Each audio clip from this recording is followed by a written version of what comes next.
Hi, and welcome to another Rebound episode of Baranov TV, designed to help your business come through coronavirus as strongly as possible. Today we're talking about debt collection. I did promise in a couple of earlier Rebound resources actually that we would do this.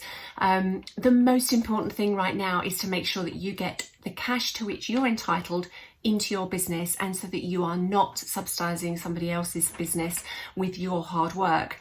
Cash is going to be vital. We've talked about this so many times, and it's the thread that runs right the way through all of these resources. It's going to be scarce, and none of us know exactly what's going to happen. So we need to make sure that we're creating as much of a war chest as we can in case there's a second spike, in case there's another lockdown, whatever it may be. But the most important thing is to make sure that you are getting your cash into your bank account, and you need to have a clear process within your business that you can follow, or that somebody else in the business is going to follow and you know that they're going to follow, to make sure that you are routinely working away at getting cash into your bank, and also educating your customers that that is your expectation. If people think that they're not going to be chased, they're more likely to pay those that are chasing. And if you're one of the ones that isn't, you're going to get left behind. It's important to make sure that your cash flow is, or that your debt collection is happening, because it will improve your cash flow and strengthen your position. And it also reduces the risk. We don't know how our customers are going to be able to manage their own cash, and we don't know whether they're going to be around long term. We are rumoured to be going into the deepest recession for 300 years. Now, whether you believe that or not, the chances are that there are businesses out there that will be overextended, that won't be considered, and they will fold. And what you want to make sure is that they don't fold owing you money. So the most important thing throughout all of this process is that you follow. If somebody owes you money, do not ignore it. You need to be on to them and making sure that you are on the case. You can use a separate person from within your business if that's possible. What you don't want to be doing is having your salesperson that's agreeing the sale with a customer being the one to chase them for money.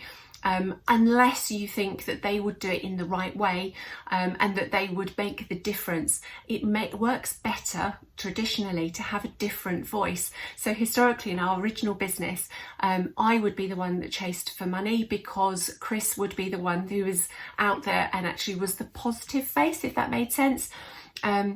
When you are chasing, you need to be firm and you can't be afraid. You need to be quite definite and direct.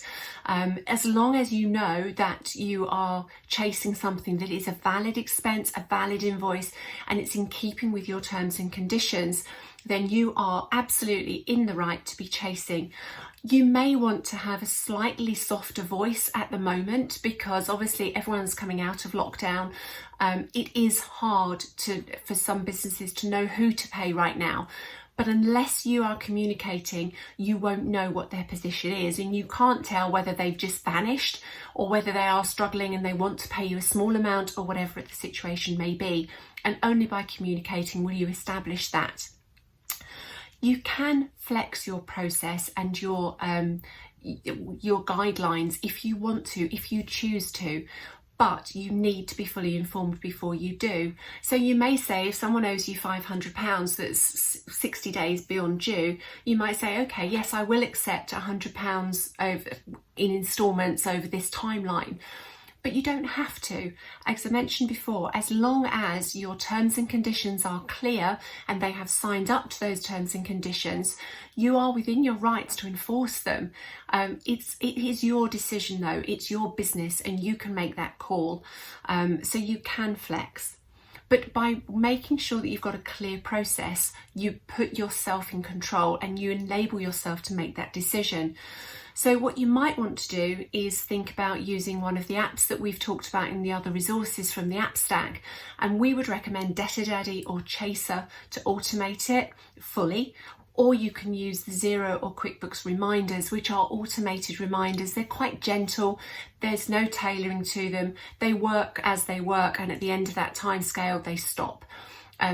Debtor Daddy and Chaser, to a far greater extent, will enable you to tailor that chasing process, have your own templates per customer, per invoice, different voices, so it can be much more tailored rather than very generic and very blunt.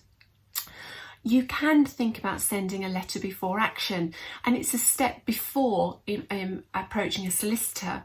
It makes a huge difference. If you've been chasing, you've been calling, you've been emailing, and you've got nowhere, a letter before action can make a big difference. And essentially all that is a letter from a solicitor that says to your customer that if we don't receive payment, we will be taking further steps. And you can get, there are people online who will do that, proper solicitors, and the cost for that is around about £10 plus that. So it's really worth doing if you've got a significant bill. If you've got £20, £25, it's not worthwhile, obviously. But if you're talking hundreds, then it's worth investing a further £10 rather than you potentially spending another couple of phone calls and not making any progress. I mentioned before that one of the most important things about debt chasing is follow, and that's absolutely the case. But what you want to do each time is when you get a response and you're able to make an agreement, or even just a verbal, yeah, I will look at it, I'll come back to you next week, is confirm that in writing of an email. Because if you do decide to take further action, you can produce all of those emails, and you've got that audit trail of what you've been doing and the responses that you've had, which potentially could be nothing. Make sure that you've got your clear process. Make sure that you've got your terms and conditions and that they're signed up to before you start to do business with somebody. It's really worthwhile having those terms and conditions reviewed by a solicitor.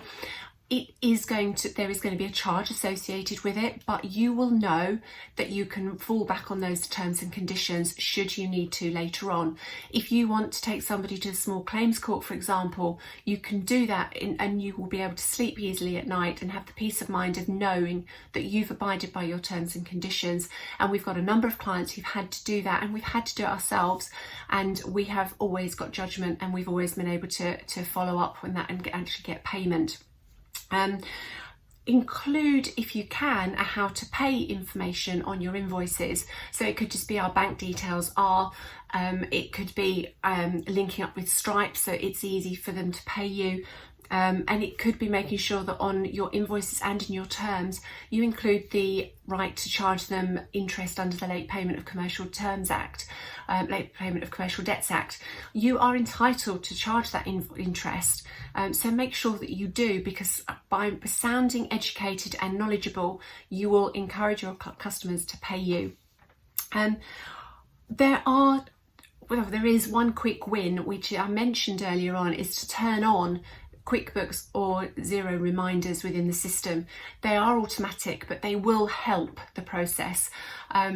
We can help, we can talk you through the process, and we can, if you've got somebody within the business who isn't very confident in how to chase on for debts and for payments, we're happy to help. We've done that with several clients. We've set up Debtor Daddy for a couple, we've set up Chaser, and we've also been able to just give some weekly support to a couple of clients to actually help their internal resource to get more confident. If you think that would help you, then please do get in touch. We're more than happy to do that because we know how important this is right now. If you need any more support, get in touch, not just on the training side of it, but also just, maybe particular situations or whatever. We're happy to help. Otherwise, I'll see you all very soon.